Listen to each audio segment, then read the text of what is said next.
తిలక్ గారు చెప్పండి, ఈ గేమ్ చేంజర్ ప్రీ రిలీజ్కి వెళ్ళి వస్తూ ఇద్దరు దుర్మరణం చెందారంట. వారు 2 కుటుంబాల్లో విషాదం నింపిందట. వారంతా పాపం రోడ్డు ప్రమాదంలో చనిపోయారు. ఇప్పుడు వాళ్ళ పట్ల మానవత్వంతో వ్యవహరించాల్సిన అవసరం ఉందా లేదా? సినీ రంగానికి రాజకీయ రంగులు అద్దమని పవన్ కళ్యాణ్ గారు నీతి సూత్రాలు చెబుతున్నారు. మరి గతంలో చంద్రబాబు గారిని ఎప్పుడు ఏ హీరో కలవలేదా? రేవంత్ రెడ్డి గారిని అంతమంది హీరోలు కలిస్తే అసలు కలవనట్లు ఆయన బ్రహ్మాండంగా గొప్ప నాయకుడని ప్రశంసించినటువంటి పవన్ కళ్యాణ్ గారికి ఒక్క జగన్ గారు మాత్రమే అనుచితంగా కనపడతారా? చిరంజీవి గారికి అంత గౌరవం ఇచ్చినా కూడా పచ్చి అబద్ధాలు ప్రచారం చేయటమే ఆయన కర్తవ్యమా? అసలు ఏమిటి ఈ ఈ ఎపిసోడ్లో? నిన్న రాజమండ్రి ఇష్యూలో అట్లాగే రేట్లు కూడా పెంచారు. రేట్లు పెంచొద్దని కొంతమంది అప్పట్లో వ్యాఖ్యానించారు కదా. ఎందుకు తమ్మారెడ్డి భరద్వాజ్ గారు లాంటి వాళ్ళే అంటున్నారు మరి ఇట్లా ఎంత పెంచుతున్నారని. మరి ఏపీలో పెంచారు. ఇప్పుడు రేవంత్ గారిని ప్రసన్నం చేసుకోవడానికే పవన్ కళ్యాణ్ గారు మాట్లాడారా?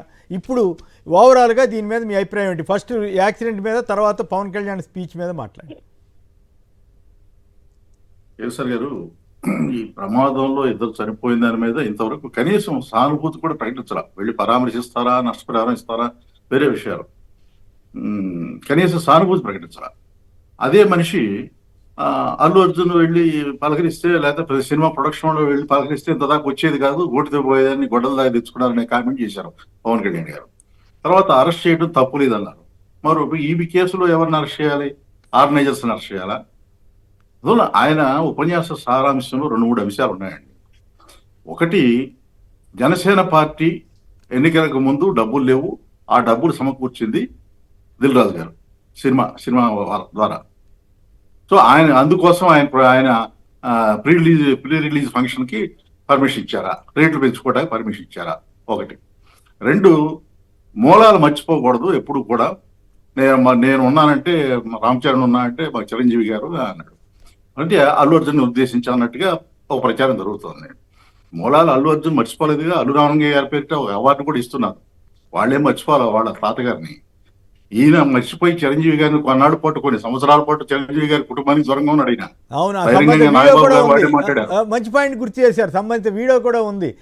ఇది నాగబాబు గారు ఒక సినిమాలో మాట్లాడితే పవన్ కళ్యాణ్ ఏదో పవర్ స్టార్ అంటారు, ఆయన రాడు మా మీటింగ్ మా కార్యక్రమాలకని కూడా ఓపెన్గా అని చెప్పాడు కదా. మూలాలు మర్చిపోయింది ఈయన కానీ అల్లు అర్జున్ కాదు. సినిమా తర్వాత జిఎస్టీ వస్తుంది కాబట్టి, ఆదాయం వస్తుంది కాబట్టి సినిమా రేట్లు పెంచామంటారు. సరే, ప్రజల బలహీనత మీద ఆదాయం వస్తుంది రేట్లు పెంచుకుంటూ జిఎస్టీ వస్తుంది అనుకుంటే గంజాయి మీద కూడా పెట్టండి కేసులు. ఎందుకు? గంజాయికి కూడా పర్మిషన్ ఉంటే జిఎస్టీ ఆదాయం బాగా వస్తుంది. మాట్లాడేదానికి అర్థం ఉండాలి. మంత్రిగా చేశారంటే, మంత్రిగా ఉన్న పొజిషన్లో ఉన్నప్పుడు ఏం మాట్లాడుతున్నాం అనేది ఆలోచించుకోవాలి. ఇష్టం వచ్చినట్టు మాట్లాడేసి ఏదో నేను చాలా మేధావిని, కాసేపు నేను చదువుకున్నాను, కాసేపు నేను చదువుకోలేదు, నాకు అన్ని విషయాలు తెలుసు, సినిమా వాడు నమస్కారం పెట్టాలి నేను కోరుకోను, నీ దగ్గరికి వస్తే నమస్కారం పెట్టరా? నువ్వు ఎవరి దగ్గరికి వెళ్తే నమస్కారం పెట్టవా? పాదాబంధనాలు చేసావుగా మాయావతికి. అది అసలు ఆ అసందర్భమైనటువంటి మాటలు మాట్లాడడం ఆయనకే చెల్లింది అది. తర్వాత ఈ ఆంధ్రజ్యోతి వాళ్ళు రాయటం, కొన్ని అల్లు అర్జున్ని ముద్దాయిగా పేర్కొంటూ వాళ్ళు కొన్ని కథనాలు రాశారు. ఇది ఎంత దుర్మార్గంగా ఉందంటే ఆంధ్రజ్యోతి కథనాలు. నేను ఒక మాట ఇక్కడ ఈ సందర్భం కాకపోయినా వైఎస్ఆర్ గారు మీ పర్మిషన్తో చెప్తాను. మార్గదర్శి కేసు విషయంలో మొన్న తెలంగాణ హైకోర్టు వారు కొన్ని కామెంట్స్ చాలా సీరియస్ గా చేశారు. 13 సార్లు నేను కేసు వాయిదా వేసినా కౌంటర్ వేయట్లేదు 2 రాష్ట్ర ప్రభుత్వాలు అని చెప్పేసి కామెంట్ చేశారు. చాలా ఆగ్రహం వ్యక్తం చేశారు తెలంగాణ హైకోర్టు వారు. ఆ వార్త తెలుగు పత్రికల్లో సాక్షిలోను, ఇంగ్లీష్ పత్రికల్లో డెక్కన్ క్రానికల్ మినహా ఎవరు వేయలేదు. అంటే మార్గదర్శి అక్రమాలు 2 రాష్ట్ర ముఖ్యమంత్రులు అవసరం కాబట్టి, వాళ్ళ ఆ కోర్టు వార్త వేస్తే వాళ్ళ కోపం వస్తుంది కాబట్టి మీడియా ఇలా మాఫియాలాగా మారిపోయి వార్తల్ని, కోర్టు వార్తలను కూడా జనానికి తెలియకుండా చేయడానికి ప్రయత్నం చేస్తున్నారంటే ఇది పత్రికలు అంటారా, కరపత్రాలు అంటారా? మాఫియాలాగా మారి మార్గదర్శిలో అక్రమాలు జరిగితే అది అక్రమం కాదా?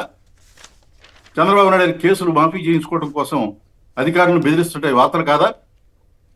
ఈ మీడియా పేరు చెప్పుకుని ఇంత అడ్డగోలుగా వార్తలు రాయటం. ఇప్పుడు ఇందాక మురళి గారు చెప్పారు, నేను అది ప్రస్తావించాలనుకున్నాను. యాక్చువల్గా 5 లక్షల ఎకరాలు ఇస్తారట, 2.5 లక్షల ఉద్యోగాలు వస్తాడు. ఏ పరిశ్రమ పెడతారో తెలియదు. 2.5 లక్షల ఉద్యోగాలు ఎట్లా వస్తాయి? 5 లక్షల ఎకరాలు అవసరం ఎట్లా చెప్తారు? అసలు బాధ్యత లేదు అసలు. అంటే నేను పంచి పెడతాను నా ఇష్టం. ఇప్పుడు సింగపూర్ కన్సార్షియం పోయింది కాబట్టి అక్కడ ఈశ్వరం లాంటి మనిషి దొరకలేదేమో మరి. ఇంకా ఈ హ్యాపీనెస్ అనేది ఒకటి పట్టుకున్నారు. దాన్ని పట్టుకుని ఏదో కుంభకోణం జరుగుతుంది అంటున్నారు. ఇప్పుడు అసలు అమరావతిలో పిలుస్తున్న టెండర్లన్నిటి కూడా 55% ఎక్స్ట్రాస్ ఏంటి? ఎట్లా పిలుస్తాయి? అంత రేటు పెరిగినాయా 5 సంవత్సరాల్లో? అందువల్ల ఏది అంటుకున్నా కానీ మాకు వచ్చే లాభం ఏంటి, మేము తీసేయాల్సిందేంటి, ఇది తప్ప రెండో కార్యక్రమం లేదు. అయితే ఎట్లా ఇది ప్రజలకు అవసరం ఒక చిన్న విషయం గుర్తుకొచ్చింది తిలక్ గారు.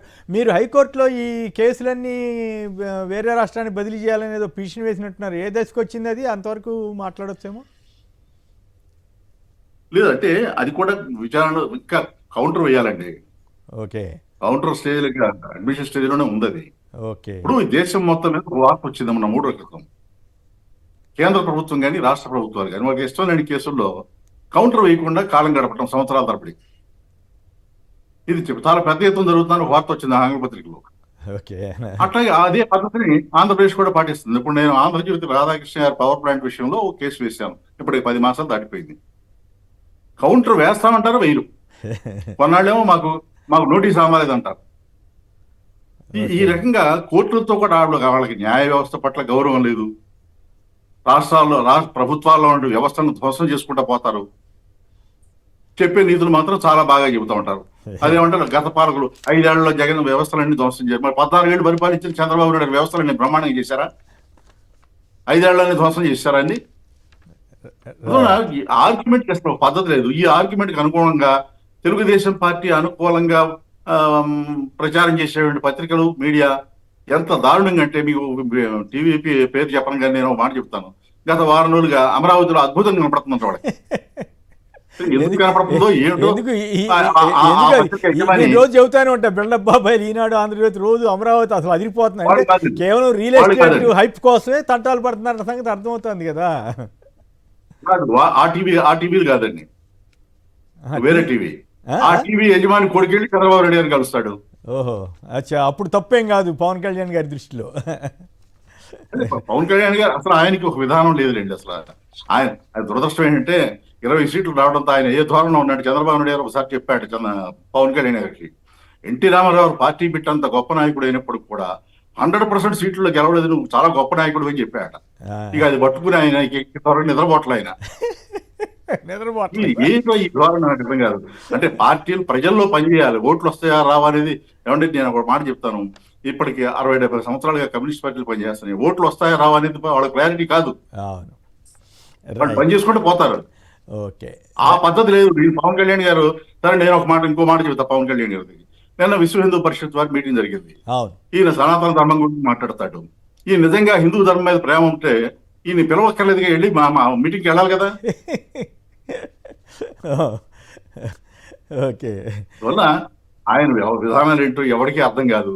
కనీసం ఆయనకైనా అర్థమవుతుంది. ఒకసారి సనాతని అంటాడు, ఇంకోసారి ఏమో క్రైస్తవం, మా ఇంట్లో క్రైస్తవులే ఉన్నారంటాడు, ఇంకోసారి ముస్లింలు అంటాడు. ఏదో రకరకాల ఆయన సినిమా పాత్ర లెక్కే చేస్తుంటాడు. రైట్.